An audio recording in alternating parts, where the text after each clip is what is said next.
ETF index mutual funds నేర్చుకుని stock మార్కెట్లో రాణించాలనుకుంటున్నారా? వెంటనే ఈ నెంబర్కి కాల్ చేయండి. నమస్తే రమ్మగారు. నమస్తే జయ. రమ్మగారు, విక్రమ బేతాల కథలు చాలా రోజులు అవుతుంది. ఒక విచిత్రమైన కథ చెప్తాము ఇవాళ. ఈ రోజుల పరిస్థితిని అద్దం పట్టే కథ 1950s రాయబడిందంటే ఆశ్చర్యంగా ఉంటుంది. 1950s ఎవరో రాశారు. ఓకే, ఒరిజినల్ కథలు కావు కదా, ఇవన్నీ కల్పిత కథలు కదా. అవునవును. పట్టువదలని విక్రమార్కుడు మళ్ళీ శ్మశానం లోపలికి నడిచాడు, చెట్టు ఎక్కాడు, శరీరాన్ని భుజం మీద వేసుకున్నాడు, నడుస్తున్నాడు మృత కళేబరాన్ని వేసుకుని. కళేబరాన్ని ఆశ్రయించుకుని ఉన్న బేతాళుడు రాజుగారి ఓపిక్కి మెచ్చుకుంటూ ఓ కథ చెప్తాను విను, నీకు మార్గాయాసం తెలియకుండా అని చెప్పాడు. పూర్వం వలభీ నగరం అనే నగరంలో ఒక ధనగుప్తుడని ఒక వ్యాపారస్తుడు ఉండేవాడు. ఈయన మంచి వ్యాపారం ఉంది, డబ్బులున్నవాడు. కానీ ఈయనకి గొప్పలు ఎక్కువ. ఆస్తులు తరిగిపోతున్నా కూడా గొప్పలు తగ్గకుండానే ఉంచుకునేవాడు. భవిష్యత్తు సంగతి, రేపటి ఫ్యూచర్ సంగతి ఆలోచించకుండా ఆయన భార్య పిల్లలు హాయిగా చీనాంబరాలు ధరించి మేనాల్లో ఎక్కి తిరుగుతూ క్లాస్ గ్రాండ్ లైఫ్ని అనుభవిస్తూ ఉండేవాళ్ళు. ఫ్యూచర్ ఏం లేదు, ప్రస్తుతం అన్ని ఖర్చులు నడిచిపోతున్నాయి. 2-3 పిల్లల పెళ్ళిళ్ళైనా ఈయనకి ఆఖరి కూతురు హేమ. ఈయన దగ్గర ఏమీ లేవు డబ్బులు. రోజువారీ వేషం వేయడానికి ఉంది కానీ పిల్ల పెళ్ళి గ్రాండ్గా చేయడానికి కానీ కట్నాలు ఇచ్చేందుకు కానీ ఆస్తులు ఇవ్వడానికి కానీ ఏమీ లేదు. లేకపోయేసరికి పెద్ద పెద్ద సంబంధాల వాళ్ళు పెద్దగా రాలేదు. పోనీ ఈయన ఏదైనా తీసుకొచ్చినా ఆ పిల్లకి నచ్చలేదు. ఆ సమయంలో యశోగుప్తుడు అని ఒక కుర్రవాడు కనపడ్డాడు, వీళ్ళకి పరిచయం అయ్యాడు. యశోగుప్తుడు చాలా మంచివాడు, అందమైనవాడు. ఒక సామాన్య కుటుంబం నుంచి వచ్చి మంచి పిల్లవాడు, చాలా అందగాడు, హ్యాండ్సము, మేనర్స్, గుడ్ మేనర్స్ ఉన్నవాడు. ఈ వలభీ నగరంలో ఉన్న ధనవంతుల వ్యాపారస్తుల దగ్గర పనిచేస్తూ కాంట్రాక్ట్ పనులు అవి చేస్తూ సంపాదించుకుంటున్నాడు. పాతది సొంత ఇల్లు ఉంది అతనికి. ఈ పిల్ల హేమ ఆఖరి పిల్ల ఈ కుర్రవాడి ప్రేమలో పడింది. మెల్లిగా తల్లికి తండ్రికి తెలియజేసింది ఇతన్ని చేసుకుంటాను అని. వీళ్ళకి పెద్ద ఇష్టం లేదు, ఎందుకంటే అబ్బాయి సంపన్న గృహస్థుల పిల్లవాడు కాదు, బాగున్నాడు అనుకో. కానీ వాళ్ళెవ్వరూ ఈ యశోగుప్తుడిలాగా అమ్మాయిని ఆకర్షించలే. అబ్బాయి ఆకర్షణలో ఉంది. సరే, నిశ్చితార్థం జరిపారు. అతనికి అమ్మ నాన్న లేరు, చుట్టాలు పక్కాలు ఉన్నారు, తల్లిదండ్రులు లేరు. కథ నడుస్తుంది, ఉద్యోగం చేసుకుంటున్నాడు. మరి ఏమైంది, అమ్మాయి ఊహల్లో తేలిపోతుంది, రేపటి నుంచి చక్కగా వాడితో జీవితం ఎంత బాగుంటుందో. అందరూ అలాగే కదా అనుకుంటారు. తమకి నచ్చిన, తమ వలచిన వాడితోటి జీవితాన్ని రంగుల కలగా ఊహించుకుంటారు. ఒకనాడు యశోగుప్తుడు ఏమన్నాడంటే, హేమ మరి ఒకరోజు వచ్చి మా ఇంటికి వచ్చి ఇల్లు చూసుకో, రేపు నువ్వు అక్కడే కాపురం ఉండబోతావు కదా, మరి చిన్న చిన్న రిపేర్లు ఏమైనా నీకు కావాల్సినట్టుగా చేయిస్తాను, నువ్వు పెద్ద ఇంట్లో ఉండొచ్చిన దానివి కదా, ఇంటికి కావాల్సిన మరమ్మతులు అవి చేయించుకుందు కానీ అని అడిగాడు. చక్కగా చాలా బాగుంది. సరే, వాళ్ళ అమ్మ వాళ్ళు కూడా వెళ్ళిరామ్మా అన్నారు. చూసిరామన్నారు. మేనా మాట్లాడారు. వాళ్ళకి మేనాలు అంత తేడా ఉంది. వాళ్ళకి బోయిలకి, మేనా బోయిలకి తెలుసు. వాళ్ళు మొత్తం రాజనగర వీధులన్నీ నడుచుకుంటూ వెళ్తుంటే ఆ నగర వీధులన్నీ చూస్తూ ఏదో ఇంట్లోకి వెళ్ళబోతున్నాను అనుకుంది. అవన్నీ తిరిగి సందులు గొంతులు అన్నీ దాటి ఒక చిన్న పురాతనమైన గొంతులోకి ప్రవేశించింది మేనా.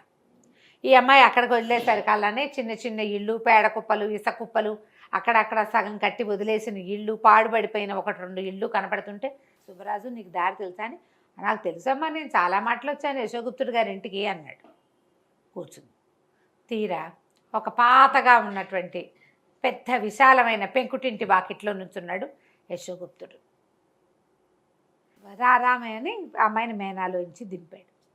ఈ అమ్మాయి తెల్లబోయిందే, చుట్టూతా చూస్తే ఒక పాతగా ఇళ్ళు, అన్నీ సామాన్యమైన సందులు, 1-2 పశువులు నడుస్తున్నాయి, 1-2 కుక్కలు అక్కడ కూర్చున్నాయి. చెత్తగా ఉంది. లోపలికి వెళ్తూనే ఒక చీపురు కాలికి తగిలింది అమ్మాయికి. చీచీ అనుకుంది. చీపుళ్ళు గీపుళ్ళు ముట్టుకున్న రకం కాదు ఇది. అక్కడి నుంచి ఇక ఏ పక్కకి వెళ్తే ఆ పక్క దుమ్ము ధూళి, పాత సామాన్లు, పాత ఇల్లు. ఏం చేయబోయినా, ఏ పక్కకి చెయ్యేసినా చేతికి దుమ్మంటుతోంది, తుడుచుకుంటే చీరకు రంగంటిపోతుంది, మసంటిపోతుంది. అక్కడి నుంచి జరీ చీర మీద మసి మరకలు కనపడుతున్నాయి.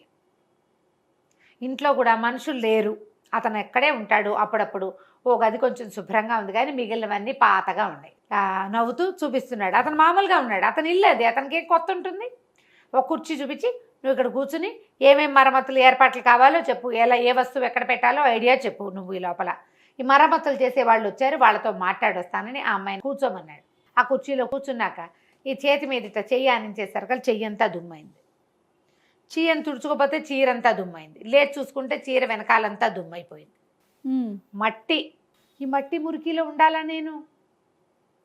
ఇందులోనే నేను కాపురం చేయాల్సింది. అబ్బా ఇదంతా మట్టి అంది అతను రాగానే.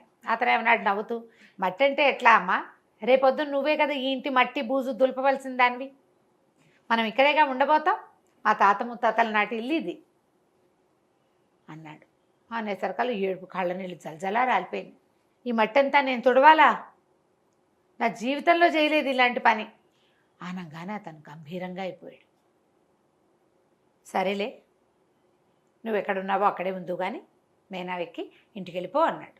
మేనా వాళ్ళని కేకేశాడు. ఇప్పుడు కళ్ళ నీళ్ళు తుడుచుకుంటూ, అమ్మయ్య ఈ దుమ్మింట్లోంచి నాకు విముక్తి వచ్చిందిరా దేవుడా అని ఆ పిల్ల బయటికి నడుచుకుంటూ పోయి మేనా ఎక్కేసింది. మేనా మోసుకుని వెళ్ళిపోయారు. ఇతను ధనగుప్తుడికి ఉత్తరం రాశాడు యశోగుప్తుడు. నేను హేమని పెళ్లి చేసుకోవడానికి తగిన అర్హత ఉన్నవాడిని కానండి. నిశ్చితార్థం అయితే అయ్యింది. నిశ్చితార్థానికి తమరు పెట్టిన బట్టలు బంగారు మురుగులు నేను మీకు పంపించేస్తున్నాను. దీంతో నన్ను క్షమించండి అని చెప్పాడు. అని చెప్పి రాసేసాడు ఉత్తరం. నిర్ఘాంతపోయారు వాళ్ళు. కానీ వాళ్ళు సంతోషించారు. అమ్మయ్య ఈ పిల్లాడి ఆస్తి స్వాస్తి లేని పిల్లాడి తప్పిపోయాడు, ఇంకో పిల్ల అందగత్తే, ఇంకేదో సంబంధం వస్తుంది. కాకపోతే ఆ ఉత్తరం చూపించేసరికి ఆ అమ్మాయి అనుకుంది తన మీద కోపం వచ్చింది, నా మీద వీడికి ప్రేమ లేదనుకుంది. ఏమనుకుంది అమ్మాయి, వాళ్ళ ఇల్లు దుమ్ముగా ఉందన్నానని వాడికి కోపం వచ్చింది, అందుకే నన్ను చూడ్డానికి రాలేదు, 2 రోజులు అలక తీరాక వస్తాడనుకున్నాను, ఇలా ఉత్తరం రాశాడు, నా మీద వీడికి ప్రేమ లేదు అని భావించింది. తర్వాత తండ్రి తెచ్చిన సంబంధం చేసేసుకుంది. ఈ కథ చెప్పాడు బేతాళుడు. బేతాళుడు అక్కడి నుంచి అడిగాడు, ఓ రాజా కథ విన్నావు కదా, యశోగుప్తుడికి ఎందుకు ప్రేమ లేదు హేమసుందరి అంటే? ఆమె మహా అందగత్తె, తండ్రి కొంచెం మంచి పేరున్నవాడు, ఇతను తెలివైనవాడు కాబట్టి మామగారి వ్యాపారంలో కొంచెం సహాయం చేస్తే గొప్పవాడైపోయవచ్చు. మామ గొప్ప అయిపోతాడు, అల్లుడు గొప్ప అయిపోతాడు. ప్రేమ లేదా అంటే రాజుగారు నవ్వుతూ చెప్పాడు, ప్రేమ ఉంది కాబట్టి ఆ అమ్మాయిని వదిలేశాడు. ఆ అమ్మాయి ఈ మట్టి జీవితం జీవించలేదు. రేపొద్దున ఇతనికి డబ్బులు వచ్చినా అతను ఆ సందులోనే ఉంటాడు. తాత ముత్తాతల ఇల్లు లాంటి ఇల్లు వదిలేవాడు కాదు. ఖరీదైన వాళ్ళ ఇంట్లో నిశ్చితార్థం చేసుకుని కూడా తన అస్తిత్వాన్ని నిలబెట్టుకునే ఉద్దేశం ఉన్నవాడు. ఈ అమ్మాయితో ఉంటే అతని అస్తిత్వం ఏమీ నిలవదు. ఆమె కూడా నిరంతరం బాధపడుతూ ఉంటుంది. దాని బదులు మొదట్లో కాస్త దిగులు పడితే పడుతుంది, తర్వాత ఇంకో పెళ్లి చేసుకుని ఆమె అంతస్తుకు తగినట్టుగా ఉంటుందని ప్రేమతోటే అతను ఈ పని చేశాడని చెప్పాడు రాజు. మెచ్చుకున్నాడు బేతాళుడు. అవును, అదే కారణంతో యశోగుప్తుడు ఈ అమ్మాయిని వదిలిపెట్టేశాడు అనంగానే ఏముంది, బేతాళుడు చెప్పాడు, నువ్వు మౌనభంగం చేసావు రాజా, నీ సమాధానం చాలా బాగుంది, మంచి ఆలోచన చేసావు, కానీ నేను నీతోటి ఉండను, వెళ్ళిపోతున్నానని ఈ శరీరంతో సహా పోయి చెట్టుకు తగులుకున్నాడు. రాజుగారు మళ్ళీ వెనక్కి నడిచి బయలుదేరాడు కథ కంచికి, మనం ఇంటికి. ఎంత నీతుంది ఈ కథల్లో చూడు, ఈ రోజున మనం చూస్తాం పెద్ద పెద్ద ఇంటి పిల్లలు ఒక చిన్న సామాన్య కుటుంబీకుడు అబ్బాయిని ప్రేమిస్తారు. వాళ్ళ ఇల్లు చూసినప్పుడు ఆలోచించరు ఇక్కడ నేను మేమడగలనా లేదా అని. ఇక పెళ్ళైన దగ్గర నుంచి వాడితో ఉండనంటారు. వాళ్ళ చిన్న జీవితము, చిన్న జీవితపు జీవన విధానము అవి ఏవీ నచ్చవు. ఆ అబ్బాయిల్ని కాలేజీలో చూసి ప్రేమించేస్తారు. వీళ్ళ లివింగ్ స్టైల్ ఏంటో తెలుసుకోరు. ఒకవేళ లివింగ్ స్టైల్ మార్చుకున్నా వాళ్ళ చిన్నతనాన్ని వీళ్ళు మర్చిపోరమ్మా. ఇప్పుడు చిన్న ఇళ్ళ నుంచి అమ్మాయిల్ని తెచ్చుకున్న అబ్బాయిలు కూడా అలాగే బిహేవ్ చేస్తారు.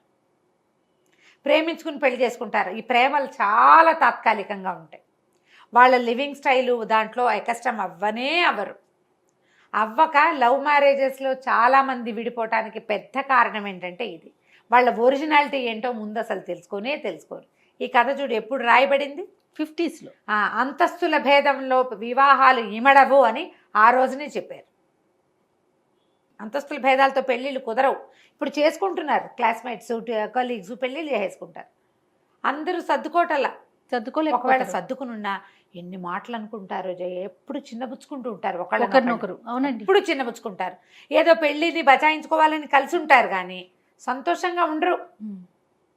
మీరు ఇంతే, మీ ఇళ్లలో ఇంతే, మీ బుద్ధి ఇంతే, ఇలా మాట్లాడతారు. ఎంత చిన్నబుచ్చుతారో. వీళ్ళని ప్రేమించాం మనం అనేది మర్చిపోతారు. వాళ్ళ పరిస్థితులు, వాళ్ళ తాలూకు జీవన విధానమే పెద్దవిగా కనపడతాయి. ఆలోచించండి కదా. చాలా బాగుందండి. మంచి కథ. సూపర్ అమ్మగారు. నమస్తే. నమస్తే జయ.